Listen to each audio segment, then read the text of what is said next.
notice here, one thing, the camera is not completely in level, rather funny. It was later said that Kennedy worked a lot better on TV than Nixon. And some people even claimed that Nixon looked unshaved. You can even today Google it.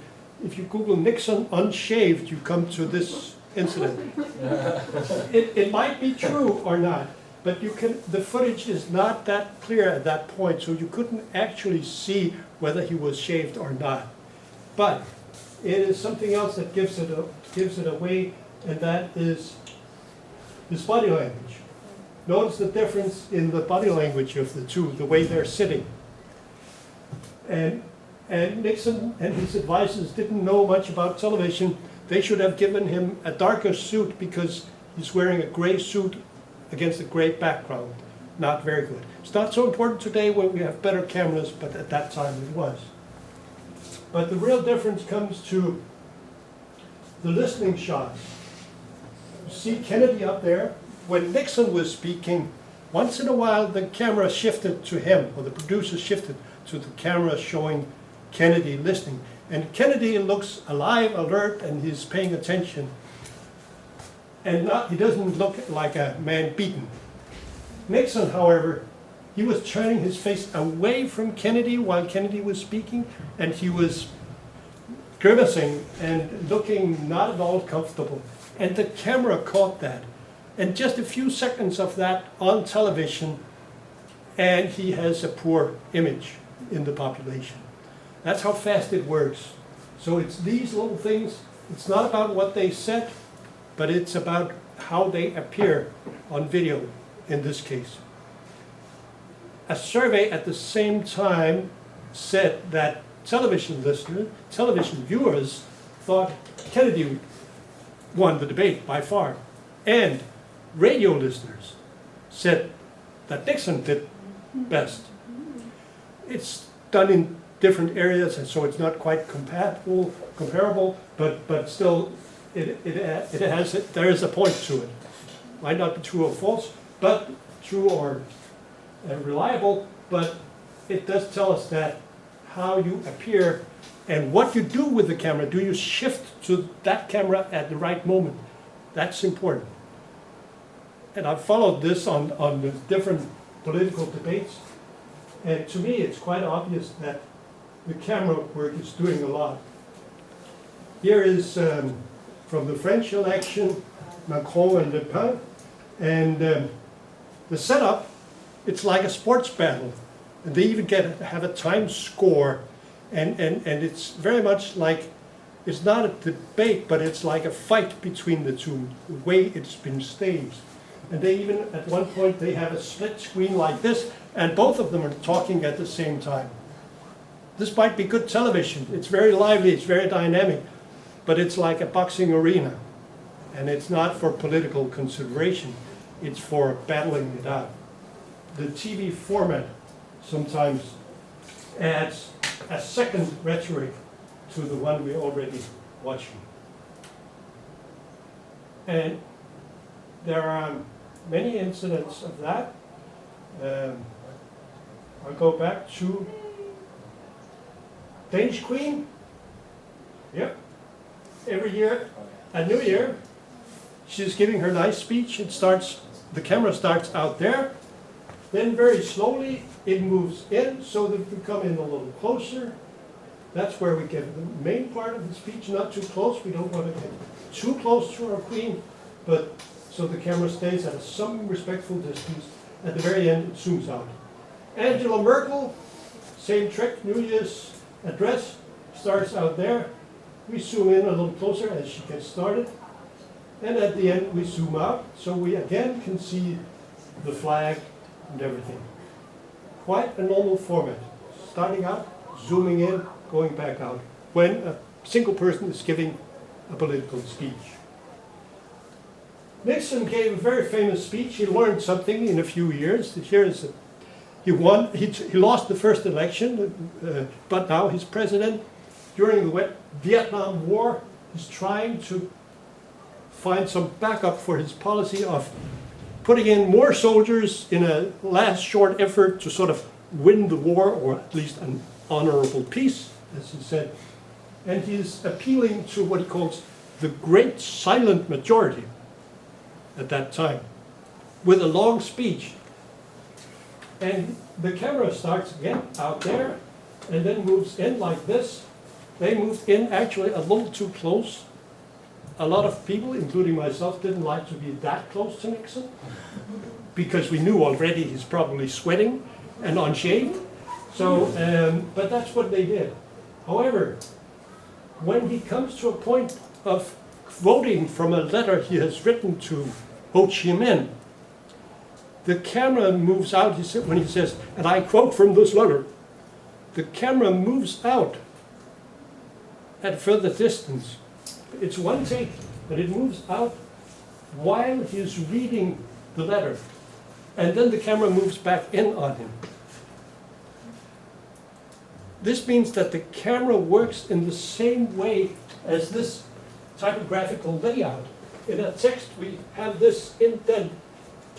This is a quotation, right? We can see it right away. And the camera work actually helps us to understand his speech by saying, now I zoom out a little because he's quoting. It's not him speaking, but he's quoting from a letter. And then when end of quote, camera moves back in. Little subtle camera movements.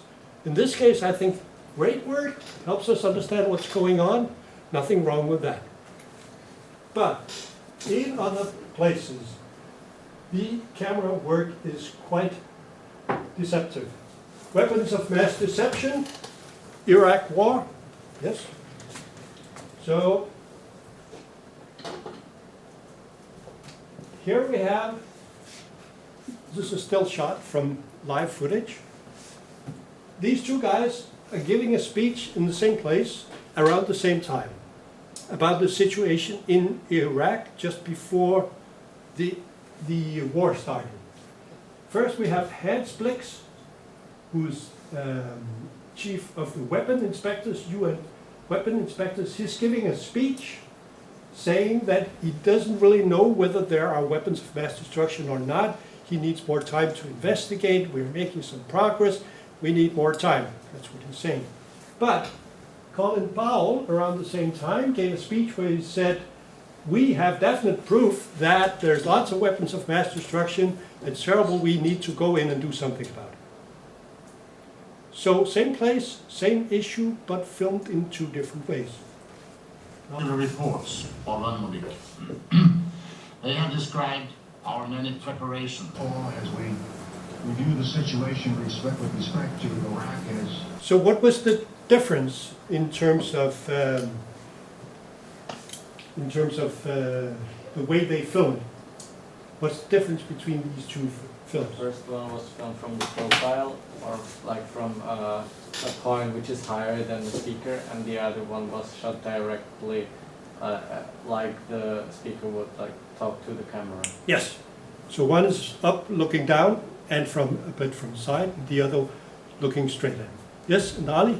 Maybe filming the person who's talking from the front of him. Yes. It gives the feeling of it's more confident, it's more true. Yes. While shooting from the side, it makes like hesitating or not quite sure Yes. of the statement. It's simply a convention, but I think it's also part of our human nature or physical reaction, that when someone is sitting like at the end of the table, looking straight at you and talking to you in this frame, then it's just more serious or authoritative than someone where we're looking down from the side and they're talking not directly to us, but we just watch them from above. So there is a difference there in how we react immediately without even having heard what they say. Okay. And one thing more is different in The lightning. the light, yes. Yes, but also, yeah, part of it is the sign that's been put in, the graphic that's been put in, but the background, yes, Ali? The people who are sitting in the background, Yes, while in the side shots, like there's no people. It's like they are supporters or something. Yes. Here, Colin Powell has got these people sitting behind him.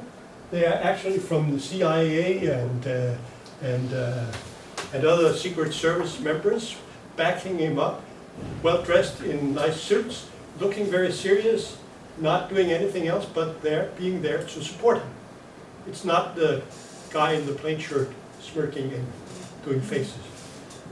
While Blix is talking, those people next to him, they're not his supporters.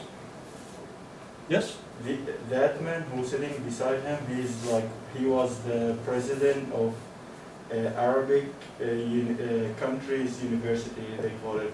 Yes. Which deals with the Arabic issues, the political Arabic issues. Yes. So yes, good. You know it. But we can even tell from the way he behaves and the way it's shot that he's not there in order to support Blix. And actually, he and the other guys, they are sort of fumbling with their papers, looking down in their bag. So it's as if they're saying with their body language, this guy's not that important, I have other things to look at. That would be unlikely that the followers of Colin Powell would do that. Now this speech had a great impact. Not the one from Blix, but the one from Colin Powell. It was taken to be a very convincing proof that there were weapons of mass destruction in Iraq at that time.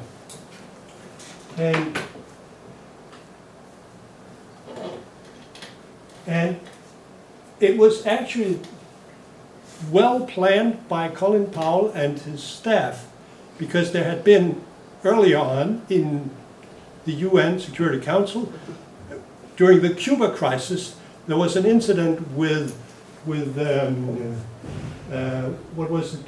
Adlai Stevenson, the American ambassador, who presented aerial photos from Cuba saying that the Russians had, the Soviet had atomic missiles on Cuba and it was serious business, so on. So they were presenting visual evidence of this, and it seemed to sort of promote or help people, convince people or United Nations about the justification of the sanctions that the US placed on the ships and the Soviet ships and so on.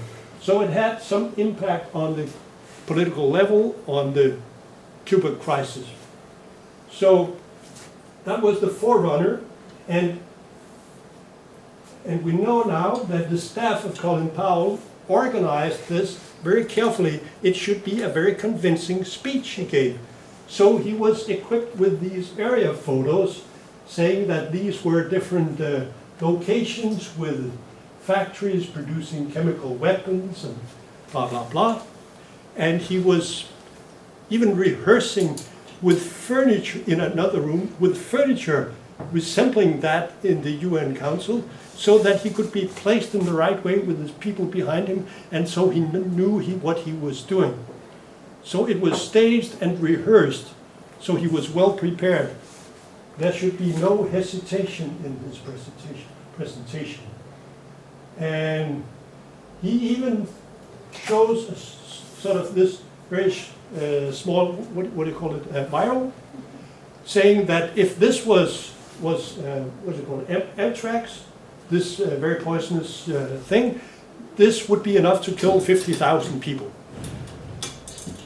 Of course, there was nothing in it, and nobody supposed there were, but it's a very good illustration of saying, just this would be enough to kill a lot of people.